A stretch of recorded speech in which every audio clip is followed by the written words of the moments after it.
Julius Caesar. The assassination of Julius Caesar was not just the killing of a man, but the moment the Roman world began to fall into chaos.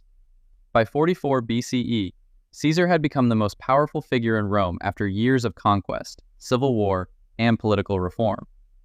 Many ordinary Romans admired him for expanding the empire, distributing land to veterans, and improving conditions for the poor. But inside the Senate, fear and resentment were rising fast. Senators believed he was holding too much power in his hands and suspected he wanted to become king, something Romans had rejected since overthrowing their monarchy. A group of conspirators, led by Marcus Junius Brutus and Gaius Cassius Longinus, convinced themselves that killing Caesar would save the Republic. On the Ides of March, 44 BCE, Caesar entered the Senate at the Theater of Pompey, unaware of the betrayal awaiting him. The senators surrounded him under the excuse of presenting a petition, then suddenly drew their daggers and attacked. Caesar was stabbed 20 times, with ancient remarks saying he was deeply shocked to see Brutus among his killers. Instead of restoring freedom, the assassination plunged Rome into further chaos. Civil wars erupted again, turning Rome against itself, and the conspirators failed to gain public support. In the end, Caesar's death did not save the Republic.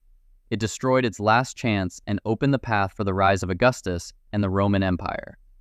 Franz Ferdinand. In the early 1900s, Europe was full of tension as powerful nations fought for influence, built huge armies, and formed tight alliances, while the Balkans became unstable because of nationalist movements seeking independence from large empires. Franz Ferdinand, the heir to the Austro-Hungarian throne, visited Sarajevo in Bosnia on June 28, 1914, despite warnings that Serbian nationalists might target him. Many Serbs viewed Austria-Hungary's control over Bosnia as oppression and saw him as a symbol of that rule. A group of young conspirators linked to the Serbian nationalist organization known as the Black Hand prepared to kill him along his route. Earlier that day, one of them threw a bomb at his car, but it missed and exploded behind it, injuring others instead. Franz Ferdinand continued his visit and later decided to go to the hospital to see the wounded.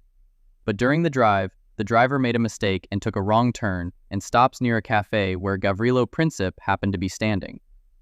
Seeing the coincidental chance, Princip stepped forward and fired 2 shots, which killed both Franz Ferdinand and his wife Sophie at close range. The assassination filled newspapers and turned into a global crisis. Austria-Hungary blamed Serbia and, supported by Germany, issued demands. When diplomacy failed, war was declared, pulling in Russia, then Germany against Russia, and France, and finally Britain as well.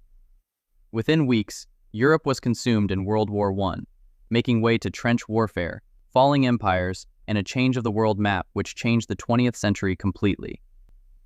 Abraham Lincoln. By April 1865, the American Civil War was finally ending. The Union had defeated the Confederacy, slavery had been abolished, and Americans hoped the nation would change. Abraham Lincoln had become a powerful symbol of unity, admired for preserving the Union, though still hated by many in the South who blamed him for their defeat.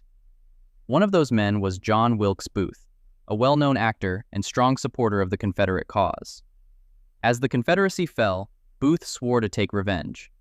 On the evening of April 14, 1865, just 5 days after General Robert E. Lee's surrender, Lincoln attended a comedy play at Ford's Theater with his wife, Mary Todd Lincoln. Washington that night was filled with relief and hope that the war was over. Booth, familiar with the theater, entered easily and waited for his moment. During a loud scene in the play, he slipped into Lincoln's private box and fired a single shot into the back of his head. Panic broke as Booth jumped onto the stage, injuring his leg, but escaping despite the situations. Lincoln was carried across the street to a boarding house, where doctors stayed by his side through the night. He never regained consciousness and died the next morning. His death shocked the nation, with church bells ringing, newspapers printing black borders, and millions mourning the loss of the leader who had guided the country through its greatest crisis. Lincoln had spoken of rebuilding the nation with malice toward none, but after his assassination, Reconstruction became unstable under Andrew Johnson. One gunshot did not just finish the life of a leader that night in the club, it stole a nation's chances. Genghis Khan. Genghis Khan died in 1227 during a campaign against the Western Shah. The reason of his death is not known, but most historians say he had died from illness or injuries after a fall from his horse. He was born in a strict Mongolian family and called Temujin before becoming the founder of the Mongol Empire, who united Mongol tribes and built the largest continuous land empire in history through military conquest, strict discipline, and strong leadership. At first, his empire did not fall apart after his death. It stayed together under the system he had created, and his sons and grandsons continued his expansion into China, the Middle East, and parts of Europe. But there was no leader with the same authority as him, so the empire was divided among his heirs. Over time, these regions became more independent and turned into separate khanates that started following their own interests. This division weakened the unity of the Mongol Empire and changed the direction of history. Trade routes like the Silk Road were controlled differently in each region. Political power across Asia and Europe changed, and the once unified empire gradually turned into small competing states.